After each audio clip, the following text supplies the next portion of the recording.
ভগবানপুর ২ নম্বর ব্লকের ইটাবেড়িয়া সমবায় কৃষি উন্নয়ন সমিতির পরিচালক মণ্ডলীর নির্বাচন ছিল। সেখানে হাড্ডাহাড্ডি লড়াইয়ের পর জয়ী হয় তৃণমূল। মোট ভোটার ছিল ৬০৯ জন, যার মধ্যে ভোট পড়েছে ৫৫০টি। সামনেই বিধানসভার নির্বাচন, এখন থেকেই দলকে শক্তপোক্ত করতে নির্দেশ দলনেত্রীর। নেত্রীর সেই নির্দেশ মেনেই ঝাঁপিয়ে পড়েছে নেতৃত্বরা। তার ফল হিসেবে দিকে দিকে তৃণমূলের জয়। এবারে একেবারে সমবায় স্তরে নিজেদের জয়ের নিশান ওড়ালো তৃণমূল। সোমবার পূর্ব মেদিনীপুর জেলার ভগবানপুর ২ নম্বর ব্লকের ইটাবেড়িয়া সমবায় কৃষি উন্নয়ন সমিতির পরিচালক মণ্ডলীর নির্বাচন ছিল। সেখানে হাড্ডাহাড্ডি লড়াইয়ে তৃণমূল কাছে পরাজিত হলো বাম ও বিজেপি। সমবায়ের সবকটি আসন দখল করেছে তৃণমূল। জানা গেছে এই সমবায়ের মোট আসন সংখ্যা ৯টি। সোমবার নির্বাচনের মাধ্যমে সবকটি আসন দখল করতে সক্ষম হয়েছে তৃণমূল। এই সমবায় আগেও তৃণমূলের দখলে ছিল, তবে গত পঞ্চায়েত নির্বাচনে সমবায়টি যে গ্রাম পঞ্চায়েতের অন্তর্গত অর্থাৎ ইটাবেড়িয়া গ্রাম পঞ্চায়েত বিজেপির দখলে চলে যায়। এরপর থেকে দলকে চাঙ্গা করতে মাঠে নেমে পড়েন নেতাকর্মীরা, আর তাতেই সোমবারের সমবায় নির্বাচনের সাফল্য উঠে আসে। সমবায় মোট ভোটার সংখ্যা ৬০৯ জন, যার মধ্যে সোমবার ভোট পড়েছে ৫৫০টি। এই দিন সকাল থেকে নির্বাচনকে কেন্দ্র করে পুলিশি নিরাপত্তা ছিল চোখে পড়ার মতো। বিকেলে ভোট গণনা হতেই দেখা যায় তৃণমূলের জয় জয়কার। ভগবানপুর ২ নম্বর ব্লক তৃণমূলের সভাপতি অম্বিকেশ মান্না জানিয়েছেন, তৃণমূলের করা মন্তব্যকে উড়িয়ে দিয়েছে বিজেপি। তাদের বক্তব্য, রাজ্যে ক্ষমতায় থাকায় পুলিশ প্রশাসনকে কাজে লাগিয়ে সমবায়গুলি দখল নিচ্ছে।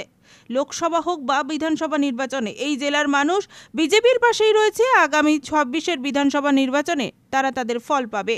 ভগবানপুর ২ নম্বর ব্লকের মধ্যে ইটাবেড়িয়া গ্রাম পঞ্চায়েতের মধ্যে ইটাবেড়িয়া সমবায় কৃষি উন্নয়ন সমিতি লিমিটেডের আজকের নির্বাচন ছিল। সেই নির্বাচনে মোট ভোটার ছিল ৬০৯ জন। তার মধ্যে ভোট পোল হয়েছে ৫৫০ জনের। আমাদের মোট ওখানে ডেলিগেট ডাইরেক্টর ছিল ৯ জনের বোন। সেই ৯ জনের মধ্যে প্রার্থী সর্বভারতীয় তৃণমূল কংগ্রেসের পক্ষ থেকে নেত্রী মমতা বন্দ্যোপাধ্যায়, অভিষেক বন্দ্যোপাধ্যায়ের পক্ষ থেকে নির্বাচিত ৯ জন প্রার্থী ওখানে নির্বাচিত এবং নির্বাচনে লড়েছিল। আজকের ভোটের ফলাফল বেরিয়েছে। আমাদের যে ৯ জন প্রার্থী ওখানে ছিল তারা বিপুল ভোটে ওই ইটাবেড়িয়া সমবায় কৃষি উন্নয়ন সমিতি লিমিটেডের নির্বাচনে তারা জয়লাভ করেছে।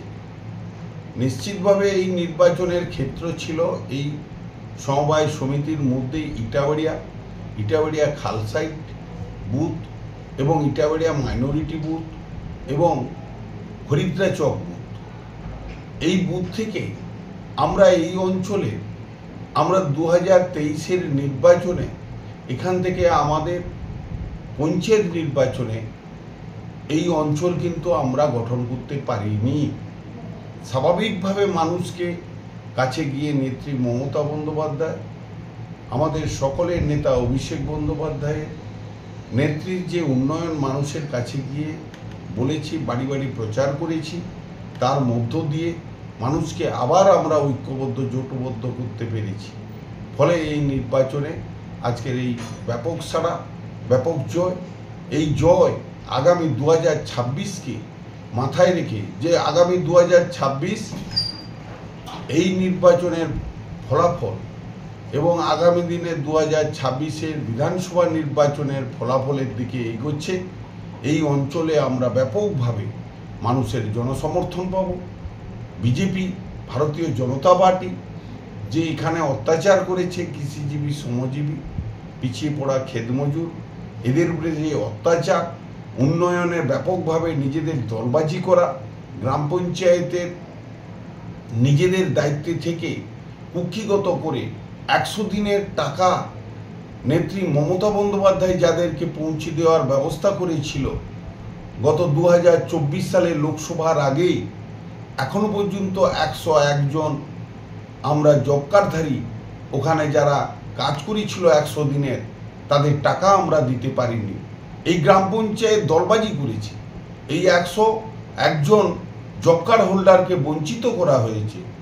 আশা করছি যে আগামী দিনে নেত্রী মমতা বন্দ্যোপাধ্যায়ের উন্নয়ন নিয়ে আমরা মানুষের কাছে পৌঁছব এবং আগামী দিনের যে বিজেপির ভারতীয় জনতা পার্টি যে এখানে দলবাজি স্বজন পোষণ নীতি এবং তারা পরিবারতন্ত্রভাবে যেভাবে দলবাজি করছে, কৃষিজীবী শ্রমজীবী মানুষের উপরে অত্যাচার করছে, তার অবসান ঘটবে। রঞ্জন মাইতির রিপোর্ট, খবর BCBS।